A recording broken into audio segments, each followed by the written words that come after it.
大家好，我是穷游的似水年华。看我身后啊，有辆小轿车，然后一家三口呢，听他们说已经出来整整3年了啊，所以呢，我想去问问他们的感受，咱们去看一看。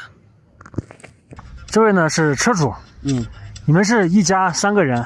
对，一家3个人，媳妇儿还有孩子。小朋友，你几岁了？6岁了。你叫什么名字啊？小名？俊熙啊。您是哪里人啊，小朋友？沈阳的，东北人。小沈阳。哦，小沈阳。那你们出来多久了？出来啊，去年12月1号出来的。12月1号出来的，就是开着这辆车。对。现在已经半年多了。7个月呗。对。感觉怎么样？感觉啊，感觉喜欢这种方式呗，就是自由自在的在外边。一直就开这个小轿车。对呀。吃住在车上。对呀。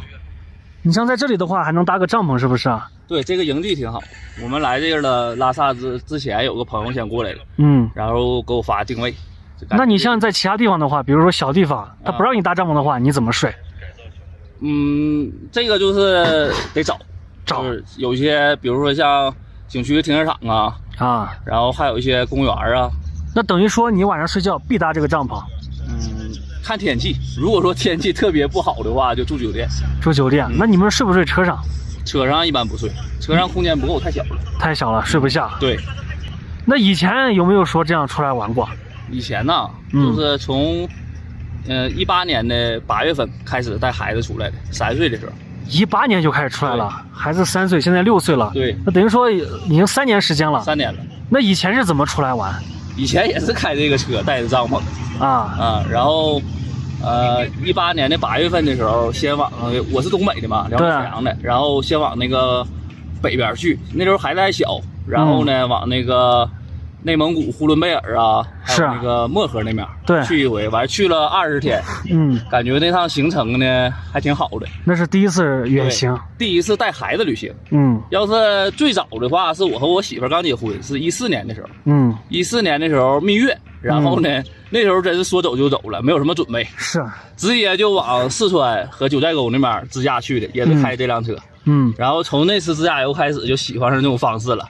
然后孩子回来之后就出生了嘛，出生了孩子照顾孩子，然后孩子也小，就基本上在省内玩一玩。是，然后没往远走，3岁之后才带他长途旅行。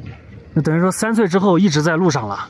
对，3岁之后上基本上一直在路上嘛。那个时候，因为我是搁那个大学里边嘛工作，然后有寒暑假，寒暑假的时候呢就带孩子出来。然后这段时间是基本上一直在外边了。从去年1月份，那时候不是遇上疫情了嘛？是的。然后呢，在云南那边待了能有半年，玩了半年，云南附近。那我想问问你，像你这常年出来是吧？那你这工作咋弄？我原来不是在大学嘛，是的，职业。然后呢，到大学开学的时候了，然后就回去工作了，上班。对，然后放假带孩子出来。现在基本上这1年吧，就是头孩子上学嘛，就是多走一走，没去的地方都去完。对，这1年没做什么。那这孩子马上就要上1年级了，这上1年级，这就不好出来了。1年级明年呗，明年就是寒暑假了，就得。对，你像我们家孩子现在就上1年级了。对，寒暑假你上学了之后，你就没有那些时间了，对吧？对，小朋友啊，这外面的生活怎么样？好，家里好还是外面好？外面好，看风景。哎，说得好。那你出来这么长时间了是吧？那小车不方便，有没有想过换个大点的车？其实我感觉出来玩吧，你多大的车呢？它主要是为了玩，对不对？是的。就是，尤其咱们平时刚开始的时候没有那么多准备，说实话。是的。就是开自己车出来呢，就是把，比如说你像住的地方，对吧？是。给解决了，然后电解决了。你像户外电源那些东西，对吧？对。完事水解决了，这些常用的东西都解决了，就可以出来，用不着说准备那么全，对吧？因为你本身你自己你有什么车，对不对？你也不能说我为了出来玩，我才换一个车，那只是以后的事儿。对，你比如说换房车啊，或船车，对不对？那是以后比如说你退休了，你真有那个时间了，以后能说常年在外边，不去景区的情况下，我感觉用房车啊还是比较好的。因为你如果说你去景区的话，你开自己的车是进停车场了，对吧？然后进景区了，没有必要。你要是想说舒适的话，那个家最舒服，对不对？你开车出来怎么都没有个家舒服，这是肯定的。对。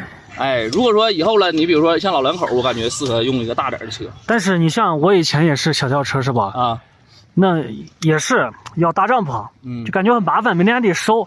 如果说你看现在是已经停下来了，在路上的话，你每天早上收，然后晚上铺，虽然说用不了多长时间，但是还是挺累的。那当然了，那你肯定是方便，你肯定是。所以说我就你像船车的话，对，方便呗。那我就把我这个小轿车给卖了换了个面包车。我觉得也挺好的。对，你面包车你空间大呀。对，你像你比如说你一个人出来你一个人你上车上住，对吧？对，就铺上了你就能住。是的，对不对？你像我这车要如果说人多的话，你空间你不够啊，对不对？有点挤。然后还有一个车上它热，对吧？有这点。是的，你要说在外边呢，你像帐篷啥的，它也有好处，就是凉快点，就是收放不方便。有利就有弊，这玩意儿。是的，看这东西也是简简单单的，这一个煤气罐，一个灶，高压锅，还有一些锅碗瓢盆，很简单。所以说呀，出来呀，东西用不着说，都全，就只要是想出来，你有这个心，开啥车都能出来。对，你说的对。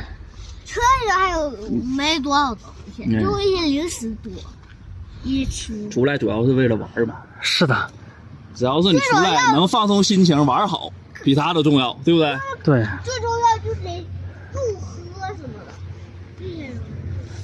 一家3口走遍中国，你这下一步是什么打算？下一步从拉萨，然后走青藏线，然后之后到格尔木那边。到格尔木。新疆。进新疆。喀什方向你这等于说没有边防证？没有边防证，对。有边防证的话就走219了。对啊，边防现在拉萨这边不好办。原来是挺好办的，但现在这段时间。对，我是从阿里过来的，那边还是边防证查的挺严的，没有边防证就走不了。对。包括日喀则到阿里都是，县城啊、镇上的卡点都要看边防证。都要开是吧？那这打算什么时候回去啊？打算呢，10月份吧，10月份天冷了回去。天冷回去啊？天冷回去，你们家那边也冷啊，是不是？那习惯了，我们东北有暖气。往云南去云南、海南。我们是从南方那边过来的，等于说你们12月份出来的嘛，那时候也是正冷的时候。去年12月份，对，那时候还冷呢。我们东北那边零下10多度。对。然后1月份的话，零下20多度。然后到厦门那边、福建那边过的年，那边暖和啊。对。海洋气候挺好的。行吧，慢慢走吧，慢慢开车。好。带好小孩，小孩是最主要的。对，安全第一，出来就是安全第一。是的。尤其是我带着媳妇孩子，开车我都自己开。因为我媳妇吧，她也有票，但是不放心。全程我一般都走国道。国道风景好，还有个它也是免费，不收费。是的。时间要是充裕的话，走国道挺好。对对对。